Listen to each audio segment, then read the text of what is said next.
Welcome along. Today we are talking to Amber Hannant, who I will let introduce herself. Hi, I'm Amber. I am a personal trainer and a strength coach. Been doing it about 3 years or so now. Actually, no, I've been doing it about 5 years. Yeah. What? That's really weird. So I work with general public, I work with athletes, I work with specifically powerlifters in my day-to-day job. Basically getting people strong and fit. And I am also a PT, and I work at kind of the opposite end of the scale to you, don't I? Yeah. So I support people to get started getting more active. So in this video we're going to talk about how you can get started, and then also the importance of weight training and different types of exercise for bone health as we get older. Should we start with how to get started? Yes. Okay. So Emily, how do you get people started? Well, my big thing is to get people finding something that you love. There's this real perception that to get fit and to do exercise you have to put on all your lycra and you have to go to a gym and you have to do like big scary things, but actually you could just find your favourite song and dance around the kitchen, or you can go for a walk, or you can do star jumps, or you can play hopscotch with your kids, or whatever, anything that gets you moving, anything that isn't sitting. And certainly if you're coming to this from a really sedentary background, so for example you get up, you drive to work, you sit at a desk, you drive home, and then the sofa just kind of grabs you, actually anything moving is already awesome. So it really simply doesn't matter what it is, it doesn't have to look like exercise, if that makes sense. Yeah. Yeah. I agree. And to that end, if you really don't know where to start, there's actually quite a few sort of online courses and things that you can follow that can help you. There's quite a few YouTube things, so you can just do 10 minutes and get starting. So that's covered off getting starting. Why do we need to exercise? Okay, so with relevance to what you said with bone density, exercise, specifically resistance training. So strength training does sound quite scary, but resistance, so anything that challenges your muscles against a load is considered resistance training. I don't want to get too technical because it is very, very boring if it gets technical. The way that your bones are formed is there is a hard outer shell of your bone and then an inside squishy matter of bone, and that's the bit that loses density as we grow older, or just simply don't challenge our bodies enough to keep creating these osteoblasts inside the bones. So the importance of doing resistance training is to basically overload your body, specifically your muscles, which are attached to your bones, so keeping the process of rebuilding your bones going. Yeah, and actually that can be, as you say, that doesn't need to be big scary things, does it? Not at all. That can be, it can be walking, because you're putting pressure on your, you're getting your muscles working and you're supporting your bones. It can be jumping around, it can be pretty much moving. But I mean, body weight resistance is one of the most effective absolutely. forms of resistance So training. it isn't a question of needing to go and buy a set of weights and get all the stuff. However, if you want to do that, obviously, then that's brilliant. So just to put a little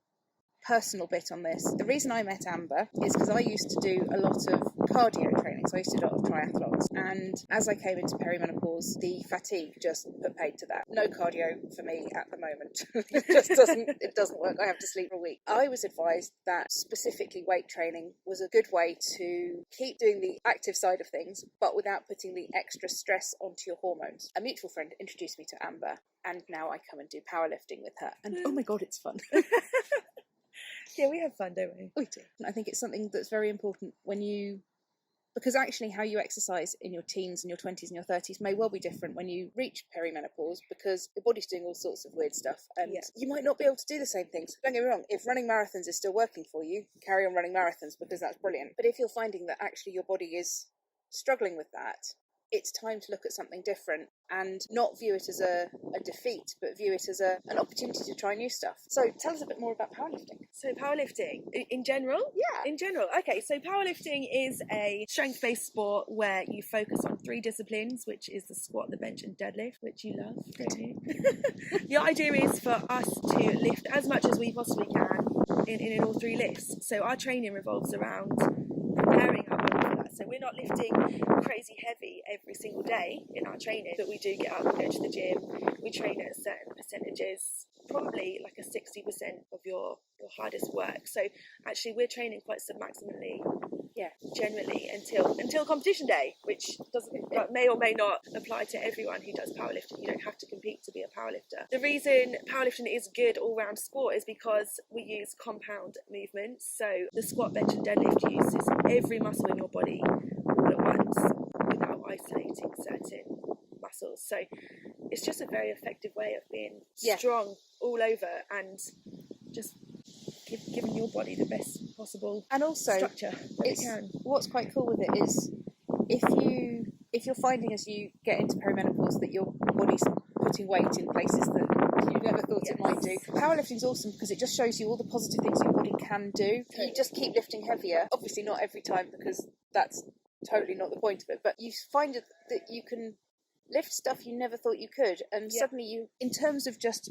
body acceptance and body positivity, it is amazing, because it just gets you thinking, wow, these legs that I thought had got a bit ropey suddenly can squat like silly amounts and things. Yeah. It is, honestly, it's just brilliant. It is brilliant. And actually, like, if you go scientifically into that as well, when you think of how your big quads or thunder thighs, whatever you call them, are really bothering you, actually that, like, your bone in your quad is the most important thing for reproducing blood cells and bone density. So work them, make the most of the size of your quads, or what you said about benching the other day even. Like, if you've got your big arms and your big shoulders, make use of them. Yeah, make them a positive thing. Yeah, it's a positive thing, it's a healthy thing, it's not ever going to be detrimental to you in any way. No. So one of the really good things with weight training, as opposed to just relying on cardio as we get older, is that muscle helps your metabolism, doesn't it? Yeah, definitely. The bigger your muscle and the more effective your muscle is, or the more muscle mass that you have,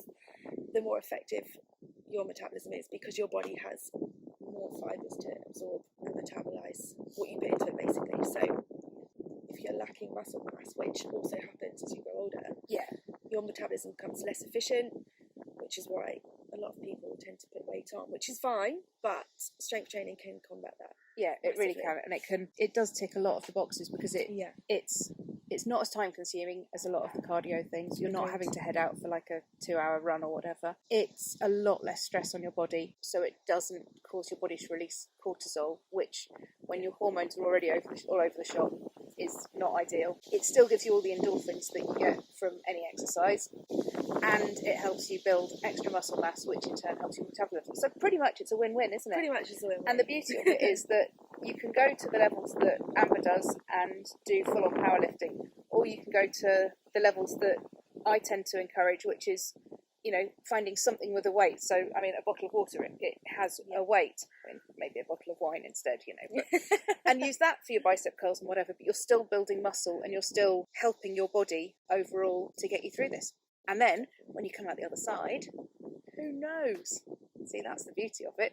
We then have the whole next chapter of life in which to take on the world. Agreed. Yay. Agreed. Right. Thank you very much, Amber. You're welcome.